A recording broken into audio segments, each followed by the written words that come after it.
What's up everyone? Good morning. Today is a very busy day. I'll be going to the University of Makati na invite tayo ng Junior Marketing Association nila for a talk today about marketing. So, I'll be presenting there today and then afterwards may class ako. Pwede rin dumaan akong BGC because I'll have to meet up with my cousin. So, we'll see how today will go. I'll be going to UMAC with Thea and Jace. Yung same people that I've been with nung nag-Taiwan ako. So, we shall see how today will go. So, nag-work pa ako now. And, in a while, after ko mag-out, we'll work on the things that we need to work on outside work. Let's go. So, nagagalit sila kasi di ko sila na-vlog. So, eto na yung mga driver ko. Si Thea, si Kai. Mga driver ko. Si Jace. Di ba na mga kaibigan ko? Ayun guys, so my friends are here. They're very supportive of me. So shoutout sa inyo kung napapanood nyo to. Dress code for today. Alam mo, nag-usap sila, pare sila ng damit na hindi ako sinabihan. So okay lang. Okay lang talaga. Sa RTC, naging pala na secretary siya. Lagi na car, waiting for our food. At walang signal dito. So may nag-work, may nag-review. Omnibus motion. Maganda lang. Kaya naman lang role ko sa grupong to, maganda lang. So now, so to establish the link between KLC and Kukan, Morales filed a motion for examination of judgment debtors. Kilala niyo ba si Kukan? Kukan is a corporation. Kukan, if you're watching this, oh my gosh, we're not paying, ha? Hi guys, we're already here at the venue and nandito kami sa car. It's already 12:35. Ano nga, nawa-white mo siya ko. And 1 PM pa naman daw yung event. So, currently, nag-aaral muna ako for my class later. And ang aking ding mga friends ay nag-aaral. Charet. Si Thea is nag-work. And dun yung laptop niya. Siyempre, as a working girl. And ito, wala. Maganda lang daw siya. Yun lang daw. Ang bag niya today. Ayan lang. So, see you guys later. So, may nakakilala po sa kanya. The victorious first speaker.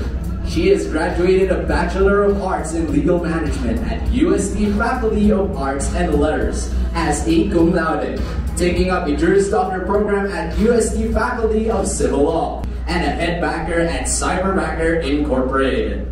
Ladies and gentlemen, she's none other than Miss Emily Sison.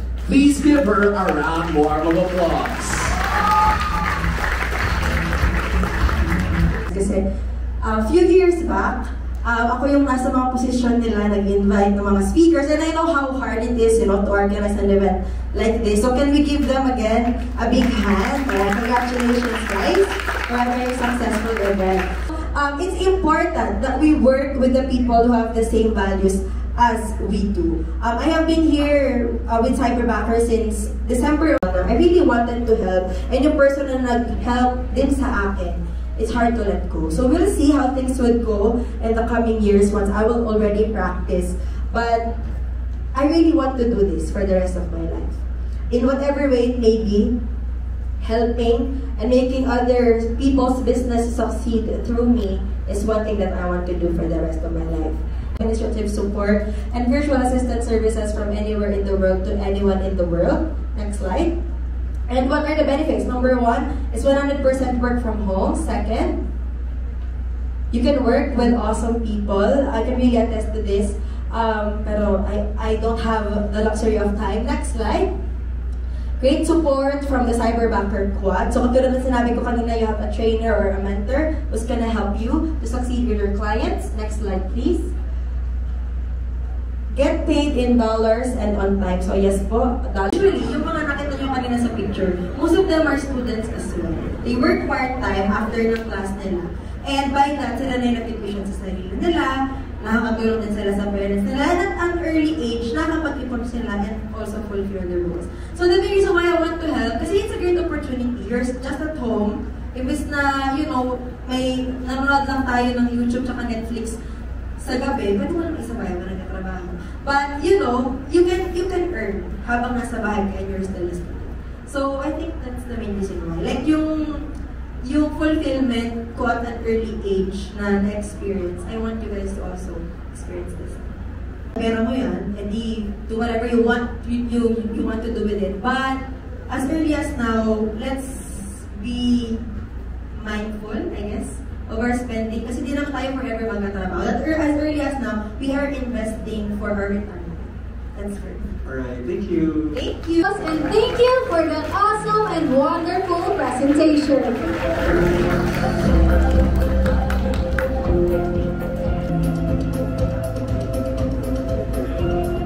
Nakatanggap din ng bulaklak. Hi guys, we are done with the talk and it was fun meeting new people. It's just sad na I have to leave early because may mga appointment pa ako and we're now traversing the very traffic EDSA. Look. See that? Ang ganda naman ng driver namin. Hello po. Hey guys, I'm at my next appointment at andito siya. Magka-check up ako ng bata. Say hi. Hello. And here's also my Ate Mitch. Ate Mitch, say hi. Hi guys. So now we are on the way. Pabalik ng UST at naka-ID na ako. Because running late for my class, but hopefully be able to make it. Let's go. Hi guys, it was a success. Wala pa yung prof. And ito yung mga klase. Guys, hi kayo. Uy. Kasama ba sa vlog yun? Hi guys, it's the next day me. And kinuha ko lang yung camera kasi nag-ayos ako ng bag and may nakita ako. Tingnan natin. So, may nakita akong nakasipit na gantong papel. And may nakalagay. Yes, ma! Bye-bye po! Remember you when I saw this to making new milestones with you, love, Thea. So, kahapon, sinipit niya to sa bag ko nang hindi ko alam. Ay, naku.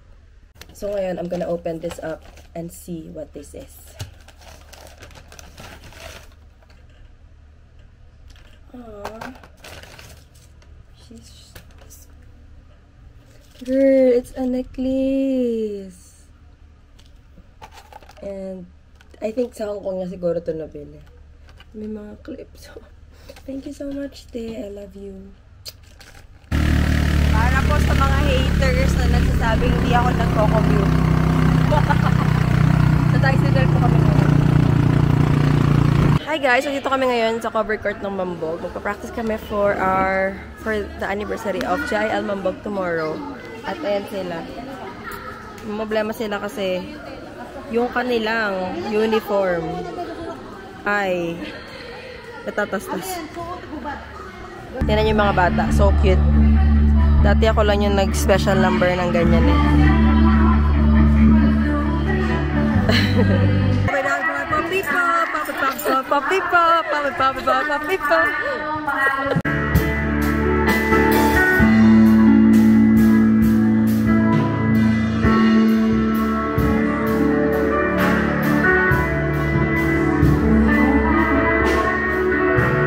Maglilinis na ako ng kwarto, promise. So, pagbukas ko ng pinto ko, may ganitong laman. It says here, Ate, congrats sa talk. Always proud of you. Uwi na daw siya sa'yo. Burahe much. And this is from my mommy Tin. And hulaan nyo kung sino to. Oh my gosh. Wait lang. Nahulaan nyo na ba? Oh my gosh. It's Cookie. Cookie went home. Siguro alam niya naka-merch ban ako. And wala akong balak bumili nito kahit gustong-gusto ko. Pero, I's here. I'm so happy. You know, despite really natakpan yung mic. Despite the hard days sa buhay natin, talagang there will be people who would be like a glimmer of light. And I hope tayong lahat yun. We'll all be a glimmer of light to others on a daily basis. Yun lang guys, maglilinis na ako ng bahay kasi tingnan nyo yung kalat. Tingnan nyo talaga. Nasa-stress din ako sa kalat eh. Kita nyo ba yan? Kalat so much. Okay, maglinis na tayo.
Hello guys, good morning.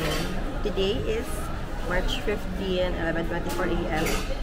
and it's the day before. Open yung camera, yun ang guys ng buhok. It's the day before our prelims exam, and together with me is Ira and Jello. Bakit naman ang hair mo inayos mo? Andito kami sa San Lazaro. Dito kami nag-aaral sa Coho kasi dito may sakit. Sa iba kasi guys wala. Di ko alam at lamot nila sa sakit.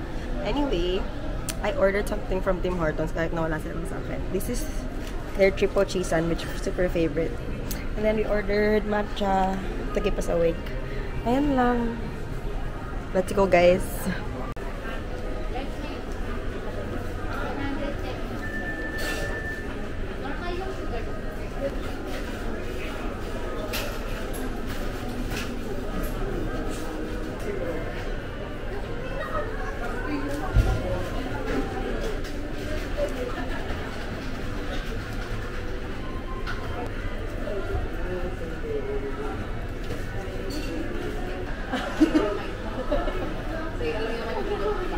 Sobrang modern namin yung nabili sa mga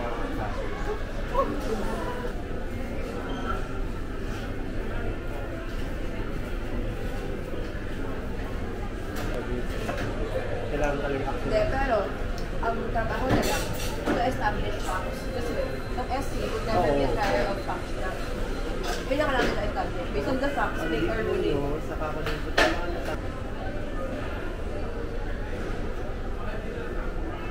that's one. Ang daming elements of piercing. There must be an injured.